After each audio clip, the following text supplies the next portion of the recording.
Okay, let's get started. I'm going to take you through my term project that I've been working on for the past few weeks as part of a Python programming class that I've been taking for the past few months. I wanted to use this opportunity to not just do an academic project, but also solve some practical problems that I have in life. So you're looking at on my screen a playlist in Spotify, Tom Petty and Friends. I created it. It's 174 songs. And when you use Spotify Shuffle, sometimes it does a fine job. You can see with these first few songs, Here Comes My Girl is a good song. It's Not So Strange That I'm Hearing People Are Strange from the Doors. That's a good song. We're Back in the Saddle with Aerosmith, another good pick. Well, we got another Tom Petty song, but that's okay. It's Tom Petty and Friends, so we should be hearing Tom Petty. Now wait just a second. I know it's called The Waiting, but I didn't really want to hear it twice, even though it's a live version versus a studio version. So that's one problem that I'm setting out to solve, maybe a more intelligent shuffle for my Spotify playlists, especially the longer ones. A second problem I set out to solve, I use this application called Discogs to keep track of my vinyl record collection. I can upload all of my records. I have over 200 records uploaded here into the Discogs app. I've actually bought some of these records in Discogs Marketplace. But one of the things you'll notice as I scroll through here, in addition to all the cool titles that I have, of course, is that there's no way to play any of the music here unless I physically go and stand in front of my record player and put the vinyl on it. So wouldn't it be great if I could actually easily import this into a Spotify playlist? So that's the second problem I set out to solve. The course that I've been taking is something that's offered by Carnegie Mellon. I didn't actually take the course at Carnegie Mellon. I audited it because they put the syllabus online here, and you can see their schedule and follow along with it as they build it out over the semester. So I started in January and really finished up here recently with the recursive applications and advanced syntax, and said, it's time for me to get the term project going. And so I had some ideas of what I wanted to do for the term project. And, as I mentioned in the intro, I really enjoy listening to music on Python, enjoy listening to records, and let's bring it together in an intelligently shuffled way in this application that I built. So an overview of the project, some very basics. I need the interfaces and the APIs to be leveraged from Spotify and from Discogs.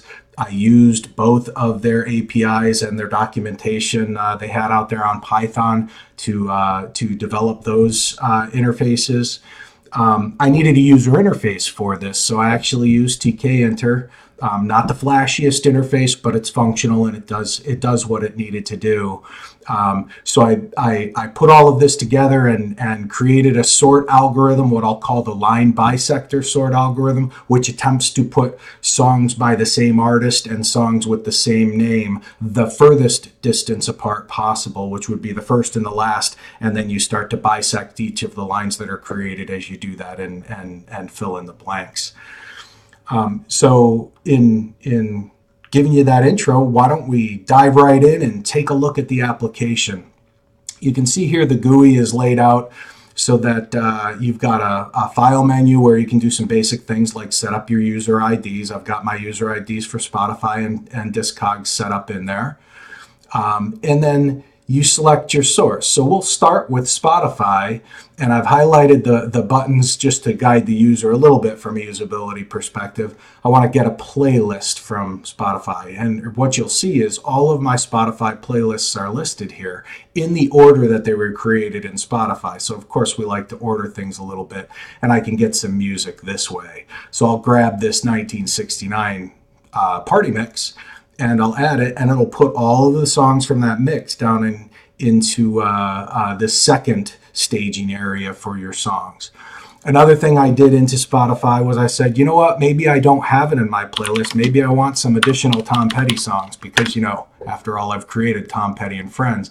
And so you can see, and I'm not sure that there are any Tom Petty songs in this 1969 playlist. So we need to go out there, and I'll pick Full Moon Fever. I really like that album, and we'll add the songs from Full Moon Fever. You can see it puts him up at the top. We can go alphabetically, or we can go by duration. I happen to like duration because it gives you an idea of who's got the most songs. And right now, Led Zeppelin has the most songs. One of the interesting things I discovered is that I'm not very good at coding yet. So I tend to brute force my way through things, and my code isn't very efficient. So when I initiate this Discogs part of the application, what you can see is that I've got my progress bar toggling here, and it's out there searching Discogs. And so the first thing it does is it gets the Discog collections. Then it has to parse that collection, and it's not in a real straightforward format that I can just take it and search against Spotify. Now, once it is in the right formats, I can take it and then search by artist and search by album through Spotify, and it has to do each one as a separate search, and then return and get what data it needs from Spotify. And then basically what it's doing is it's constructing your artist list and your album list that will come in and ultimately get posted here so I can select songs from it. The progress bar was an interesting piece, and programming that so that it passed through the functions and got updated was an interesting piece. Now, as I mentioned, it's best to sort your list so you know what you're looking at. But basically what this did is it found all of the albums that I have in Discogs that are available in Spotify. It found them and it put it in. So, if I was creating this Spotify, I do like to go out and shop for records with my daughter. So some of her collection is in here as well. She happens to be a very big Aerosmith fan, which is cool because I like Aerosmith too. So if you take Toys in the Attic and add that album, you can see that's our first Aerosmith that gets added to it. Now we'll also add Aerosmith's greatest hits. You can see it adds more to it. So now Aerosmith has taken the lead. Now, I'd be remiss if I did not grab maybe some Gorillaz as well, because Celeste does like the Gorillaz. So we'll put Plastic Beach in here. And then rounding it out so that Celeste gets a song every now and again, we've got to go with, you guessed it, Panic at the Disco. So once we get those songs in there, we may discover we don't want certain songs in here, right? So if you start looking, Celeste would tell you, I don't like Plastic Beach. Well, I'm going to go in and we can delete Plastic Beach. You could also say, you know what, look, I was thinking about it, and while I do like the Beatles and I do like Marvin Gaye, I don't necessarily want either of them in here. So I can, select both of them and then delete that selection, and they're out of the list. So there are ways to manipulate these lists as you get them in here. Now, you might say, well, why don't you sort the list, Matt? That's not what this box does here. The intelligent shuffle happens when you hit the intelligent shuffle button. And what you can see right away, I mentioned that when we sort this up here, Led Zeppelin and Aerosmith have the greatest song count. So you can see that they're first. Walk This Way from Toys in the Attic, and the very last song in the playlist is Walk This Way from Aerosmith's greatest hits. So that's great. We create the playlist. Let's do Intelligent Shuffle Demo. Here we go. I create the playlist. It's all rocking out there. And now I can jump back to my library, and you can see if I refresh, I've got my Intelligent Shuffle demo with 118 songs, and we can walk this way if we want to, which is great. There's some Gorilla songs, so Celeste won't be sad. We could listen to Panic at the Disco will come up at some point in there, which will make her happy. And then there's some Led Zeppelin and Rolling Stones and various other songs in here that I will enjoy. So that's pretty much the demo of the application. Just to wrap up here, I'll give you a few lessons that I learned along the way. Coding and really addressing the problems that arise during coding to solve these problems. It's a lot like unlocking puzzles, and the sense of accomplishment you get when your code works, when you've been fighting a big bug, is really incredible. Math skills are important, no duh.